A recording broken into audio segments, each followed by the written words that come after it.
So after the first episode of Farming Matters featuring Sam and Amy down on the Devon and Cornwall border, a farmer called Danny Beach got in touch and asked if I would highlight his case where Runnymead Borough Council stolen his 32-acre farm.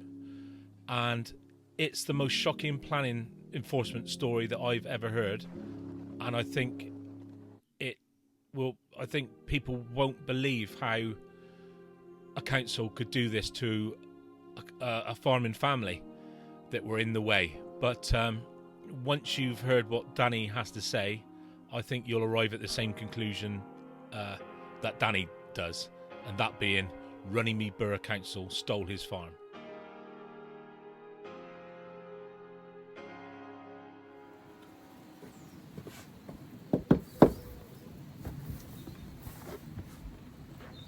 Hello, Clive. Hello, Danny. Nice to meet you. Nice to see you too. Come in. Thank you.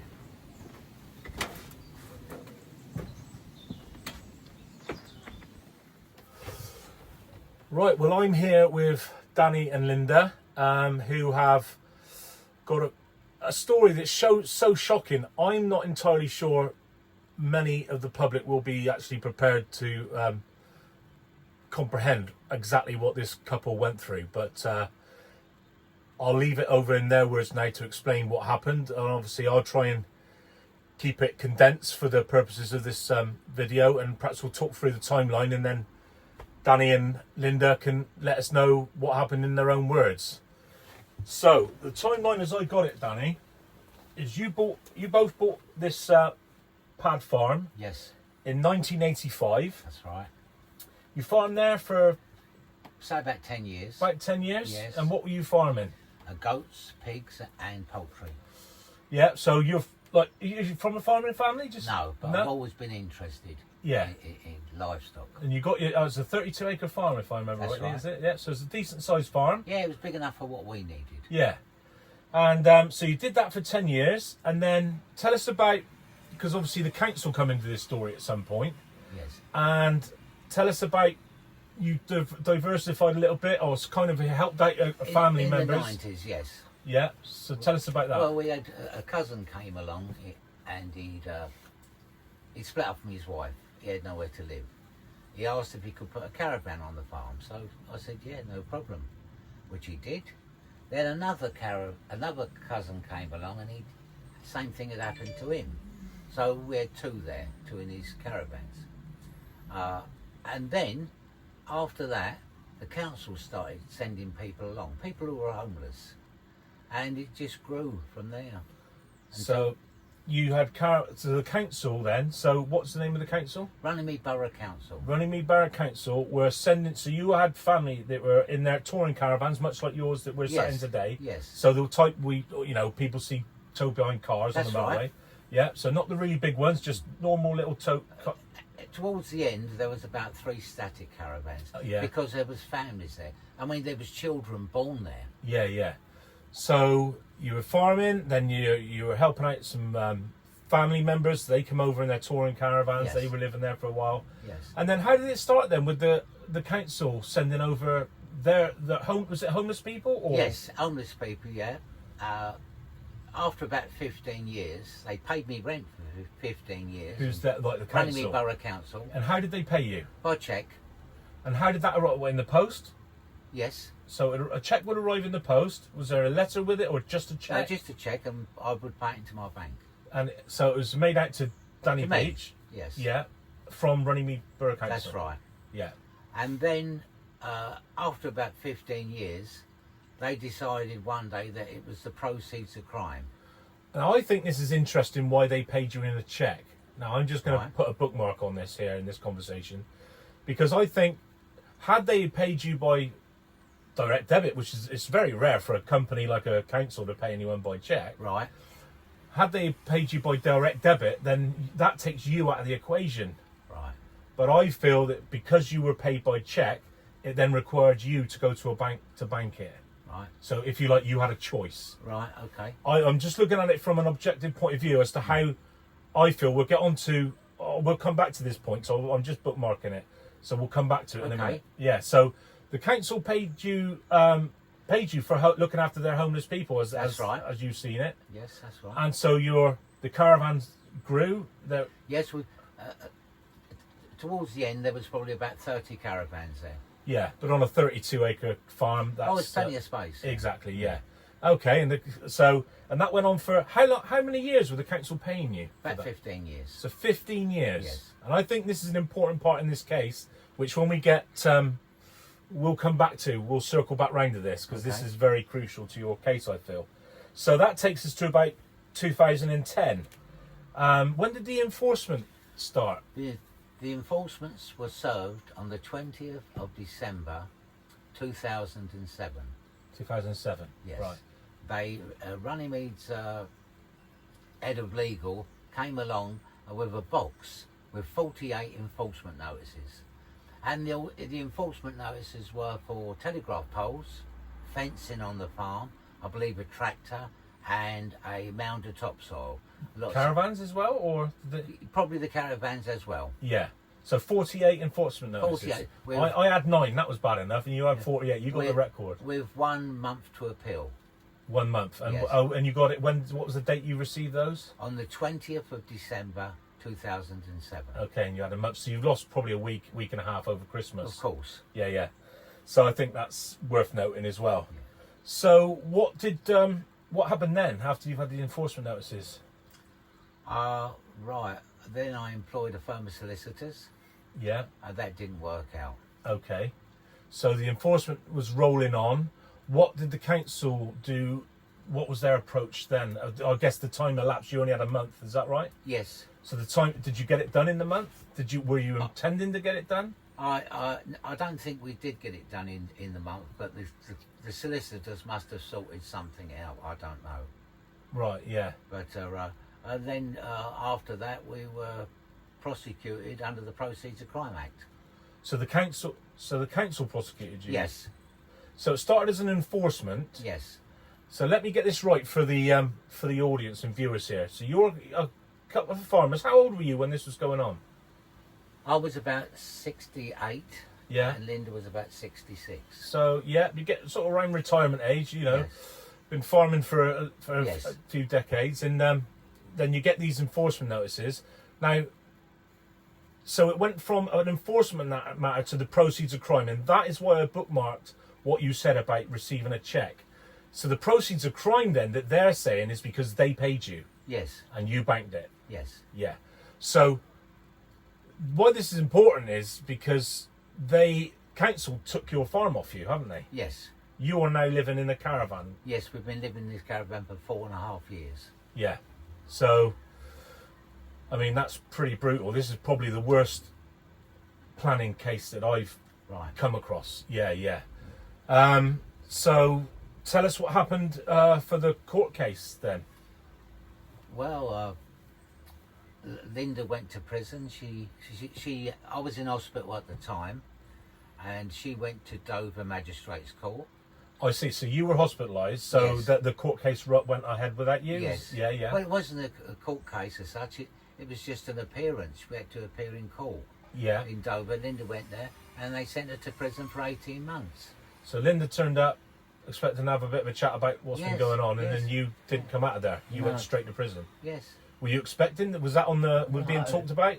Was remand, custodial being talked about at all? Yeah, No. they told me I was going to get a custodial the day when I got there. Oh, when you got there, not before. No. That was the council's solicitor. The council, Runnymead Borough Council, asked for a custodial on the day. On the day. So you were in hospital, Yes. and you found out from hospital that your wife had been sent to prison. Yes. And how long were you sent to prison for? 18 months. And I understand it's a Category B prison. Is that right? It was a top security Yes. prison. Oh, a top security prison. Yes. Well, Bronzefield in Ashford. Bronzefield. Bromsfield in. It's Category B, I believe, but they got murderers and Yeah. the rest. So this planning enforcement matter turned into a proceeds of crime, Yes. and then you got taken to prison in a pretty serious prison by the sounds of it. Yes. And how long did you serve with that 18-month sentence? 3 weeks. 3 weeks. Okay. And then what happened? So you were in hospital this time, Danny. Yes. Oh, well, then after that, I mean, there's so much of it to tell, but I'll do the best I can. we were going to, we had no need to, we were going to Folkestone Magistrates Court. We'd signed an option with a developer because we just wanted to sell the land and be out of it. And there was enough money to pay the fines.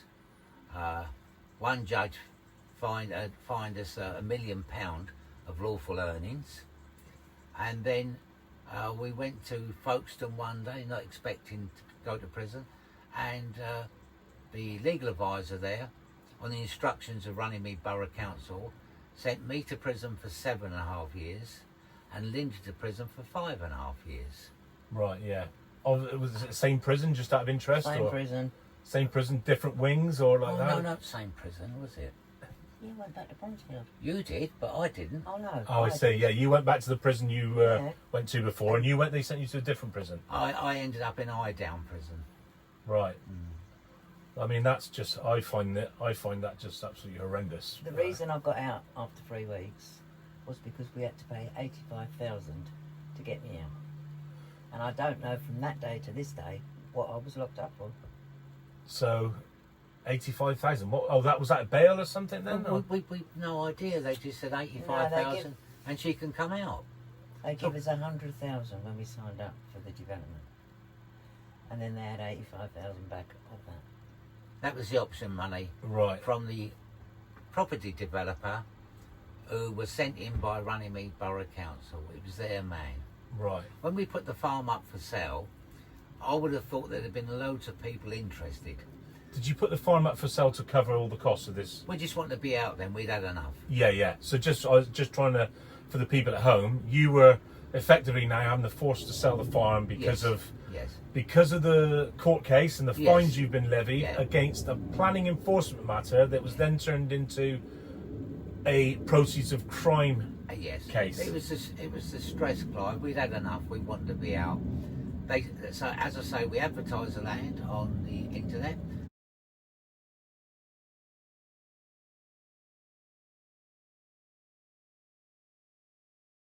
Only one person was interested. We found out afterwards the other developers who were interested were put off by Runnymead Borough Council. So just for the people at home who don't realise where this farm is, you just explain Virginia Waters Well, and it's how close it is to the airport. Yeah, And, it's Virginia Waters, and development land there can be anything from £1 to £2 million per acre. I see. So there's this couple of old farmers, excuse the language, Yes. but sat there who were looked to be ripe for pickings. Yes. That's how it seems to me, and I'm Yeah. just an outsider looking in. No, you've but- got it dead right. They'd been after it for years. Yeah. yeah, and then you were they, in the way by the looks of it. They sent the so-called property developer in, but actually he was involved in the central heating, air conditioning business. He wasn't even really a proper developer. And he came along and said, you can have that, that and that. We never argued about nothing. And he was working for Runnymead. He came in on the behalf of Runnymead Borough Council. Yeah, Once we signed up, they had us then. yeah. No one else. Although we had a much bigger offer from somebody else, that was later on, the receiver wouldn't allow that offer. She said they were gangsters. Your receiver said they were gangsters. Yeah, and they proved that they wasn't, and she apologised. Yeah. But no, the offer come from Abode Homes. Right. Yeah, but there was a couple of people that went there. They before. did. That's what I Yeah. just said, and she apologised when she found out they weren't gangsters. So correct me if I'm wrong on this. Let me just try and summarise so far what I've heard from you guys is that your family moved onto the farm that you were farming at, moved in on a small little touring caravan. Then more caravans came, some of which came from by recommendation from the council. Yes. So you had workers and people like that That's turning right. up, and you And supplied homeless people. workers and homeless people. You supplied some caravans. That's Sometimes, right. They're their own. sometimes they had their own. That's right. Then the council started paying you, so that would corroborate that story, wouldn't it? So the council sent them there, Yes, and otherwise, why would they be paying you? that's right. So that's what comes to my mind now. Why I find that interesting they paid you by cheque is because I feel that from their argument would be that that required you in the equation Yes. to go and bank it. Yes. Had they paid you by direct debit, I think their plan would have failed Yes, because that removes you from the equation. They're just paying it straight into a bank account. right. So I'm just surmising how it looks to me, and how it looks to me is that your farm was ripe for pickings from Yes. developers and these kind of things. The council paid you to house these people and then took you to court over the very thing that they were paying you for. Yes. Am I right in saying that Yes, you are. you got taken to court for these caravans, which is the very thing that the council paid you for? That's right. Okay, so that's dubious at best, isn't it? Yes. That's how it appears to me anyway. Plus the money from other lawful businesses. Yeah, you rented a farm buildings to Yeah, other. but they had planning permission. Yeah. And one judge in Guildford added on to the fine £1 million of lawful earnings. That was allowed. Yeah. So it seems to me like, so the council let you go for 15 years, paying you. They paid you for 15 years. Is Yes, that right for that's right. these caravans That's right. that they then enforced against you on? Yeah, they said it was the proceeds of crime. Now, if I was being like, let's play, devil's advocate, as they say. Yes. If I was the council and I wanted your farm, I'd have to accrue a big, because to take someone's farm, it would, and the worth of the farm, as you say, may have run into millions. Yes. So there would have to be a good accruement of debt, wouldn't there, on the council side Yes. to force the sale of a Yeah, farm? yeah. So I guess letting it go for 15 years before they enforce against you would be, in their mind, grounds to force the sale of a farm, or at least push that argument. Would that be a fair comment to say, Well, do there you was think? enough money, equity in the land to pay pay the them off. fines. So why wasn't that allowed to be seen through then? I asked the council to if I could have permission to sell off some of the land to pay the first fine, Yeah. which was 250,000, and they said no. So the first fine was £250,000. That's right. You wanted to sell some of the land To pay the fine. to pay the fine, and you were refused to do that. Yes. Yeah, that wouldn't have fitted their plans, would it? Not at If all. they want to take the whole farm, No. I'm not just at all. playing devil's advocate. I should have just sold the land off. Yeah, That's what I should have done. in hindsight. But they put a 106 order on it in about 1995. I see. So what was that for? Restricting the sale? So I couldn't split the land up. Oh, that's interesting. Yes, they had that on the thought about that years That's when before. they passed the bungalow. We Yeah. had them. So you could have sold the land off had they not had to put an order on you. Well, I still could have sold it, but I would have had problems afterwards. Yeah, But I still see. I should Yeah. have sold it. So from a legal perspective, you had a court order, or sort of a 106 order, I think Yes, you called it, yeah. which prevented you selling off parcels of the land. Yes. Which would have cleared your debt with them. Yes. So they didn't allow you to do that. No. So this is looking, to me, on the outside, very shady to say the least. So it seems like you've been set up to take these payments. Yes. They then enforce against you Yeah. after 15 years Yes. of receiving payments. That's it. Then they refuse, then you get fined, and then they refuse you permission to sell parts of the farm Yes. to settle the fine. Yes. So this is all still weighing on you now. You can't sell off land to settle the fine. And then this enforcement matter gets turned into a criminal matter as a proceeds of crime. Yes. And the proceeds of crime, correct me if I'm wrong, are the 15 years payments that you receive from the council Yes. that they sent people over to yes. pay you for. Well, I believe that the Proceeds of Crime Act is for drug dealers, gangsters, international criminals. Not Yeah. us, Yeah. Yeah. but they're still prosecuted. And that led to, so you got done, you had a court case about, it went from enforcement to proceeds of crime now. That's right. So therefore, that could then, I guess, enforcement matters can lead to forced sale of a farm, but it carries more weight, I guess, if it's a proceeds of crime, and I'll bet they've got more powers that they can unleash on you, and of course they can put you in prison out the way while they slice up your assets. Exactly what they So did. tell us a bit more about the slicing up of the assets, and tell us about the case and the prison side of it. Tell us about that. Well, for me and for Linda as well, the prison, we'd never been away from the grandchildren or our sons. The grandchildren were born at Pad Farm, and we used to see them every day. So that for me, that was really hard, and also hard for Linda. So I really wanted to get out quick. That's why I signed agreeing to the enforcement receiver taking over the sale of the land. My solicitor said she will push the developer to get it sold quickly. That was just a lie. I signed a document which he wrote out in the prison. So from prison you signed this, you've done a deal. And then he altered it. So nothing was said about that. So the deal that you signed was then altered? I was agreeing to the, yes, and I think he said that we will make the council do something very quickly, and then he changed the words, so it didn't mean very quickly at all. Maybe, possibly, and all that stuff. Right. Clive, I've got to say that we never had no chance. The council have got the courts. They've got the High Court, the Crown Court, the Magistrates Court. They've got the police. They've got the Land Registry. They had I used 4 firms of solicitors, and the 4 firms all worked for Runnymead Borough Council. And if anyone thinks I'm not telling the truth, I've all the evidence on this computer to prove exactly what I'm saying. Well, you seem pretty genuine to me. It's there.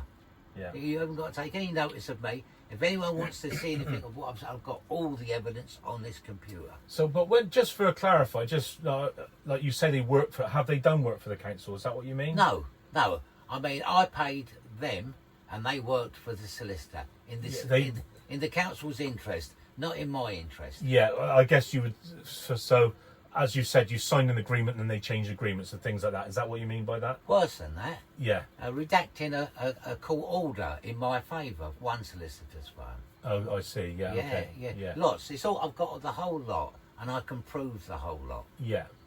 So, you had the court case. You were sentenced to 7.5 years. That's right. And you went to which prison? Highdown. Yeah, and Linda, your wife, was sentenced to 5.5 years. Yes. And you went back to the prison that you. Yeah, Brunsfield. Yeah. Okay. A women's prison. And how long were you in prison for? 6 months, until we sort of had enough in the prison, and they could get us to sign, or me in my case, to sign to agree to the receiver taking over the sale of the land. So, now let me, because I'm trying to understand this as well. This is a lot to get my head around. It is, Clive. It really is. So, when you say are you telling me? Well, you tell me. It sounds like you're saying that if you sign the agreement, you can be let out of prison. The solicitor said, and he was working for Baron Gray in Twickenham. His name is Ben Hall. He said, if you sign and agree to the receiver taking over the sale, he said, we can get you out quickly. Right. And she will push the developer. I see. So it was lies. So that's what you did ultimately. Yeah. And at the same time, he was offering money on the behalf of Runnymead Borough Council to buy the land. Right. Yeah. Yeah, he was offering money. They Yeah. was totally corrupt. Yeah, I can see how you would see that, and it's Totally corrupt. yeah, words fail me. It's, it's one of the this is definitely the worst case I've come across from a planning matter. So you did the 6 months. You signed the deal, and the deal was for. I signed to agree to the receiver to take over the sale. Yeah. Because I was desperate to see my children and grandchildren. Yeah. Linda refused to sign because she didn't trust him. She was right. All they sent us to prison. They had no need to send us to prison at all. But it was to soften us up. Yeah. And they're not nice places. Really not nice places. Not when you're used to walking out like I used to walk out on the farm and that, and with feeding the livestock and seeing the grandchildren. Then I'm locked in a box. Yeah, I can imagine that's. And there's going to be a lot more of this, Clive. I agree. There's going to be a lot more. People don't realise just yet. It's probably too late for us now. They've done us, but there's lots of other people. Sam and Amy to start off with. They're going to try and steal their land. Yeah, I kind of feel that the government policies, how for the Agenda 2030 and things like this for farming, doesn't include farmers. No. And certainly doesn't include small farms like you guys. They want their land. Yeah, and this is the part of the message I'd like farmers to think about. Is this happened to you guys just as a run-of-the-mill, we're not in any emergency measures for foot and mouth or COVID or anything like that. This was just, your land was in a prime, it's got to be said, is prime building land, prime development land. Yes. And you were a couple of farmers. It may have been in the way of some big sharks. Yeah, and by the way, Clive, about 8 years ago, a electricity substation turned up adjacent to our land.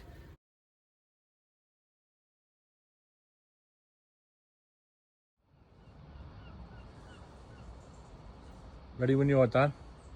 This is the boundary of Pad Farm. If we go down here now,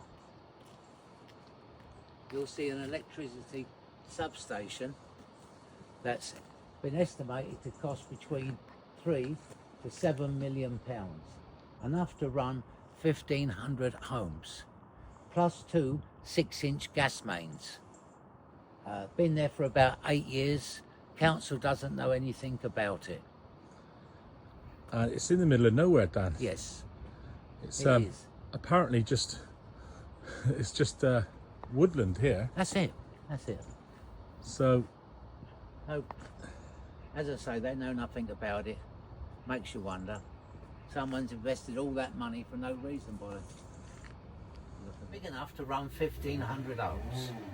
I contacted Runnymead Borough Council and said, you know, what's the substation for? They said, we don't know nothing about it. Yeah. It just turned up. And is that why you were still farming there? Yes. Yeah. So Yes. a substation that could run 1,500 homes. Yes. Turned up Yes, and was put in place yes. while you were still in there, while this enforcement and all Yeah. this was Yes. going on. Yes. It cost about £6 or £7 million Yes, to put in. yeah, a massive power station. I see. But the thing is that they didn't know nothing about it, so they said. Yeah, interesting. Very interesting. And while we was in prison, they locked all the buildings up. They locked the bungalow up and said we weren't allowed to go back in there. Didn't they? Yeah, So you were locked out. That's we why got- you were in prison. Yeah, we was. We Yeah. stayed at my son's next door then we got straight back into the for bungalow. a couple of weeks, and then we'd had enough. Yeah. They stole it. They And we stole got back in farm. the bungalow. Yeah. They. Well, it certainly looks to me like you said they stole the farm. They did. They did. Yeah, it certainly looks like this to me from a neutral Yes. observer. Yeah. I'm no fan of councils, but you know, even if I tried to look favourably, I mean, to pay you for 15 years and then enforce against you for having that payment and then turn those payments into the proceeds of crime. That's right. Exactly what they did. Looks like the definition of a setup job to Yes. Yeah. Definitely. But they got, as I say, they got the backings of the courts, the police. The police came in.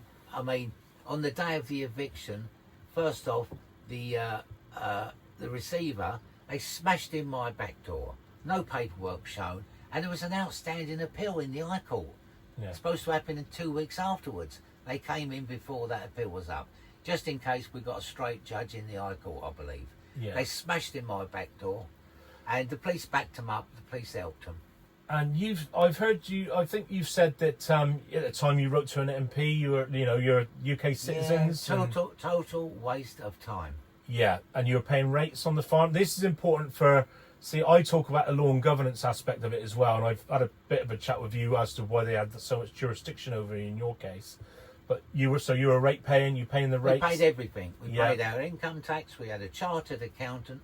We done everything properly. by the book, as Yes. they say, and that is why they got you. Yes. But I will get into that probably in part 2. But I Yes. wanted to Okay. let you guys know that I intend on doing a part 2 to No. analyse how they managed to get this farm away from you, how I see it, because I help people at court, farmers and smallholders against councils, Yes. and I know the mechanisms that they use to get jurisdiction over people, over their citizens, over the electorate, and sadly you're a classic case, I feel, of them having complete jurisdiction over you, and it played out in that manner, which is very sad to see, unfortunately. When they let us out of prison, we had to go up to the High Court. Well, we didn't go. My son went.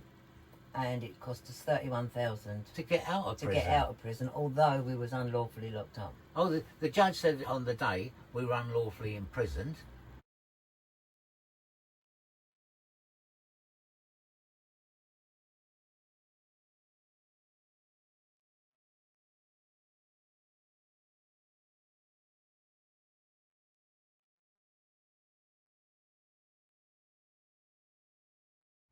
And but we weren't allowed in the court, but the Mrs. Barr from Folkestone Magistrates Court, the legal advisor, she was in the court. And the judge didn't criticise her, but when my barrister, but he wasn't really working for me, asked for cost, the costs were refused because the judge said Runnymead was a poor council, one of the richest in the country. So the judge said you were unlawfully imprisoned. I've got the paperwork. Oh yeah. Yes, for this 5.5 years. They Yes, just locked yes, us up I've to got take it. the farm. That's Right. basically what they done. Well, that's how it certainly looks like to the impartial observer. So you were locked up, and you're only. Correct me if I'm wrong here. So you were locked up, and you were allowed to be released if you signed over the sale of the land Yeah. to the receivers. Louise Britton from Wilkins Kennedy, the receivers. So the judge said you were unlawfully imprisoned. Yes. But you could only get out if you signed over the farm to the receivers. No, that happened beforehand. Right. Then once I signed I for the s- receiver to take over, Yeah. then it was took back to the High Court. Right. And that's where the judge said you were unlawfully imprisoned. I've got the document now. I can give it to you before you leave here. I don't doubt it. In fact, I will get a document. I'll just show the. Yeah. I'll show the viewers Yeah. But that I document. didn't sign. Linda didn't but I sign. still got charged. I Yeah. still had to pay the receiver. So just to summarise those two things, and let me get this right in my own mind, let alone for the people watching, is that the council enforced against you. So the council invited their homeless and workers and anyone with a right. caravan, sent them over to your Yeah, farm, That's Yeah. right. then paid you for those Yes. citizens to come to your farm. Yes. Yes.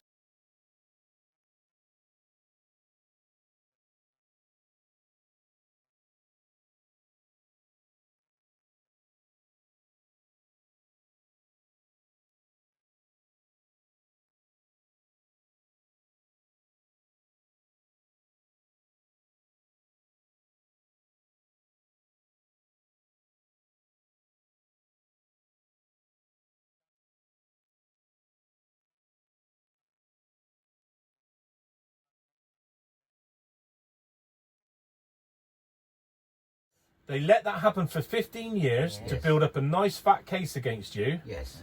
Then they start enforcement processes against you guys for the very caravans that they sent over to Yes, your farm. Yes.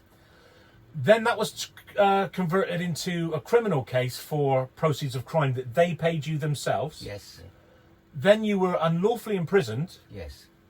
and let out once you signed. Once we agreed to the receiver taking over the sale of the land, we didn't need the receiver. No, but you were let out from prison once that was signed. My solicitor told me if you sign, you will be out of prison quick, and the receiver will push the developer, Yeah, which was lies.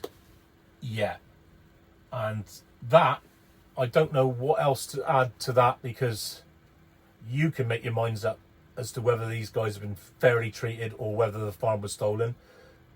Danny's already said that he believes the farm was stolen. Is that Yeah, right? it was, I can yeah. prove it. It's all on there. I Yeah, can prove definitely. everything. Everything. So, With the help, as I say, of the courts, the magistrates, the High Court, the Crown Court, the Land Registry, I can prove it. I've got every document on there. I think this is a timely reminder to farmers now who face different pressures from food policies now. Yes, yes. You had a planning policy issue Yeah, yeah. that went drastically bad for you guys. Yeah. Farmers are also now facing food policies Yes. which, yeah, if they're not careful, they're going to They're face going the to try loss. and steal their land. Well, I would agree with that. Yes, they are. That's it. They want the land. Yeah. We got paid a quarter of what we was offered. A fraction, not a Well, a quarter. fraction, yeah. A fraction. That's what we ended up with. Yeah. So Danny's going to take me over now to the farm, and Yes, we'll have no problem. We'll have a look at Pad Farm, how it is today. Yes. Yeah, you'd be shocked. Well, you can put a picture on there because it's an industrial estate today. Yeah. Oh, just on that point, because I think you said that it started as well, but having a skip there, was it? You had a skip. Well, I don't think there's not many farms that haven't got a skip. I know. Yeah. You- yeah. you know? So Or a they were having a tractor. go at you about having a skip, Yeah. and now there's Yeah. a full-scale Yeah. industrial site there. But Yeah. yeah. Well, It's good for them, but no good for us. I think. What would you like? Is there anything you'd like to say now, Danny? Like to the farmers that might be watching this, or to anyone watching this? Is there anything? Beware, they're after your land. Right, and is there anything the public could do to help you in any way? They wanted to, on Chris's site there, they wanted to start a GoFundMe. But I wouldn't take money off of ordinary people, Clive. They don't owe me nothing. They've done nothing wrong. So we are struggling, but we do not want any money from anybody. Everybody's got their own problems today, which I understand. So we're okay, we're eating, we're drinking, we've got somewhere warm to sleep. Now, what, I mean, I'm just throwing this out I've got there. no water, by the way. I've got no toilet. I've not had a toilet for 4 years. No, we have Not to in go here. to the house. We have to go to the house. Yeah, and at the moment you're in your son's drive, is it? Yeah, in his back garden. Yeah. He has got a spare bedroom upstairs, right, that he said, have it. Linda's got a chronic lung disease. She can't do the stairs. I've got arthritis in my legs. I can't do the stairs. Yeah. That's why we're in here. Well, I mean, I'm just throwing this out there now because I know there's farming communities out there, literally like communities of people on farms. Yes. And you've got a wealth of knowledge of farming. Now, like, I'm just wondering if any of these farming communities have got space. If, you know, I'm just throwing it out there for Danny and Linda on their farm. And maybe that could be a solution. Like maybe you can offer some advice on the farm and be an integral part. I mean, obviously you're probably you're not going to be digging trenches on the farm now, are you? But you, with your knowledge, you'd be ashamed to let your farming knowledge go to waste, so to speak. Clive, I left school at 15. I had no qualifications whatsoever. I was an idiot till I was about 30, and then I really got stuck into the work. But if I can help anybody, then I definitely will do. Of course I will do. Right, well, Things have got to change because it's all going really, really bad in this country. I agree. It's getting real serious for farmers. Farmers Yes. are in the way. You guys were in the way, as I see it. Yes. And farmers are in the way now. This is if anything can be taken from this story, I hope it's that farmers see that what can happen. Yes. Yes. And they have to watch the people that they pay, the solicitors, the barristers. They really do have to watch them. If there's money involved, well, I find it very hard to find a straight solicitor. yeah. Good Barrister. luck. Good luck to them. You know. Judge. On that note, I think we'll wrap that up. But Well, yeah, but I want to say that you drove 2.5 hours this morning, Clive. You've got 2.5 hours to go back. I thank you so much for doing that. It's unbelievable what Yeah. you've done. you don't have to thank me.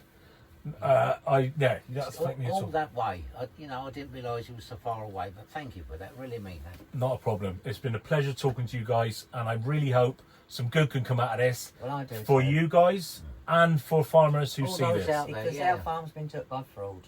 Yeah, straightforward. And they've done exactly what we got nicked for, they're doing today. And worse. A lot worse, of course. We was doing some good So by it helping makes- homeless makes you people. wonder, doesn't it? The small businesses, we charged them all reasonable rents so they could grow their business, and a few of them did grow their business. They've got top security on there now. There's never a gate open. Yeah, and let that be a lesson to other farmers.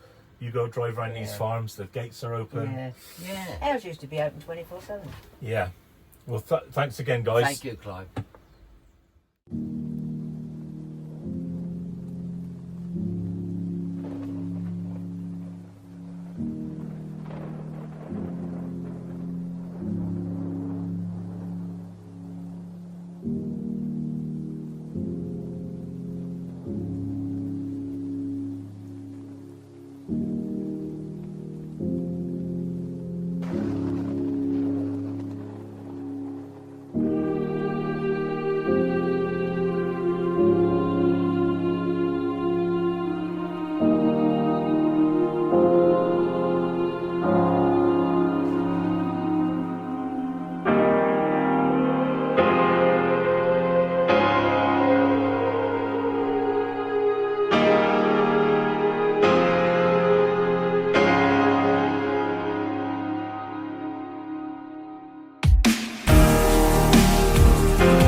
There's a couple of things I'd really like from this video.